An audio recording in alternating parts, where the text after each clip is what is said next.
I remember my first goal. I didn't even know that I scored that goal. I couldn't believe it. I was the most surprised one. Anyone in that stadium, anyone, I was the most surprised one. You can see on my face. It was the best feeling in the world.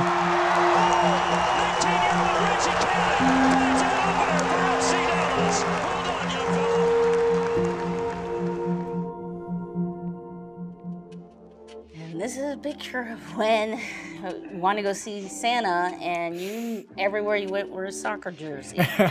So I thought it was kind of funny that you're sitting on Santa's lap wearing a soccer jersey. Yeah, you know, I would represent soccer literally everywhere I go. I would make sure everyone around me knew I was a soccer player.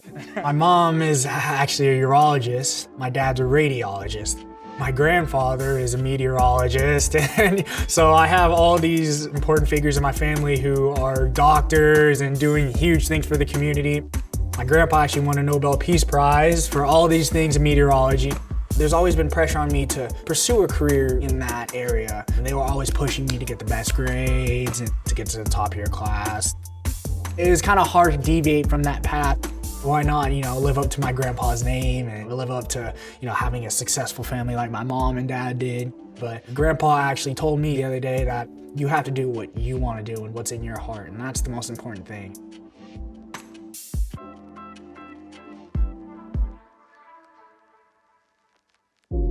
This one? The national championship, U16. This U16. This is his first year playing for FC Dallas. I started at the FC Dallas Academy when I was about 15 years old. A couple of months passed, and they said, we think you have a future here. I was like, I'm 16 years old, and you're telling me I have a future here as a fullback? Like, I'm not quite sure about this. I don't think I was ready. I wasn't mature enough to be in the professional game yet. I had a lot of colleges pursuing me, but UCLA was ultimately the decision for me.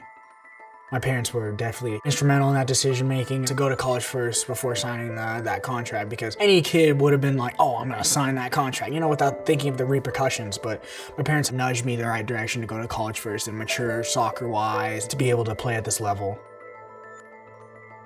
But after that season, we had been talking with FC Dallas about signing that contract. It was the hardest decision to leave that school. But this was my dream that I've been wanting since I was little, and it could potentially become a reality. And I was questioning myself, is this the right decision? My stepdad, my grandpa, everyone, they're trying to give me advice. And at the end of the day, they all said the same thing. You have to do what you want to do.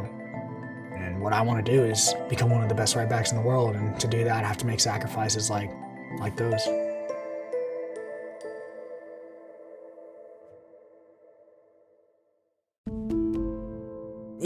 That first year in 2017, I had so many doubts because I wasn't playing, I wasn't making rosters, I wasn't traveling. It's easy for someone outside to look in that and say, you're a professional soccer player, but you took the biggest risk, leaving one of the best colleges in the country to pursue a career where you don't know what could happen the next day. Now it's not working out. There's thoughts of giving up, and there is doubt that this is what I was meant to do. It's tough, coming back here, seeing the field like this from this angle, because in 2017, I would sit here because I wasn't making rosters. That was a tough year to be training and not playing any games. That's rough. It was tough. I just kept working my butt off. I would be in the gym twice a day. I was doing everything in my power to level up my game.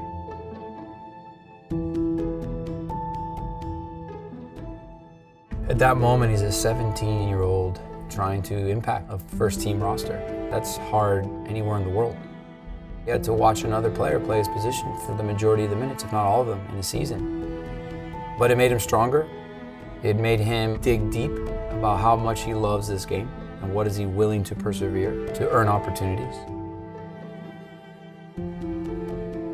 My mom was one of the most supportive figures in 2017.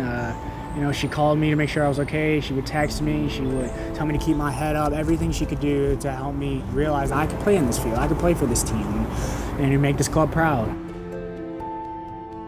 I never would have succeeded if I didn't go through all the pain of me not making those rosters.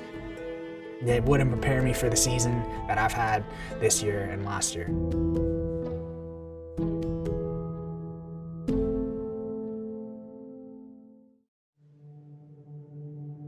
The first time I made the starting 11 was against RSL in season opener. It's not a perfect story because I got beat on the goal 1v1. John Plata cuts back, very dangerous here, shot goal. And you know, me being my first game, I'm like, yeah, it's over.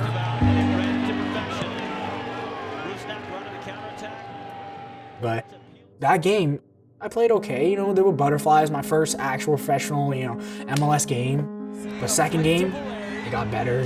Third game, started getting a little better. Fourth game, started getting rhythm. All of a sudden, I found myself dribbling and doing these things that, this is what I wanted to do, but this is instinct. I'm not even thinking about what to do. Coming to close him down.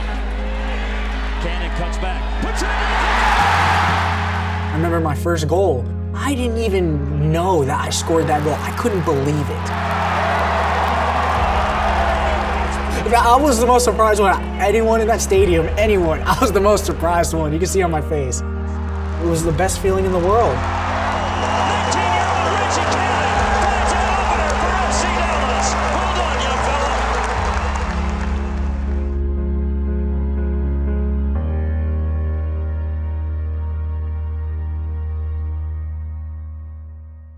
2017, it was one of the hardest years of my life. I was a kid coming in like, oh, I'm good enough to play. But, looking back in hindsight, I wasn't. My family really gave me the sense of confidence, the sense of calmness to get through that 2017 season, to be able to play 2018, 2019, make your cap with the national team, things like that. I never would have been able to be in this spot without family. I'm a good defender, I know that. But going forward, I want to also be a good attacker. I want to be able to be in the middle of the field and take players on 1v1. I want to be able to do it all.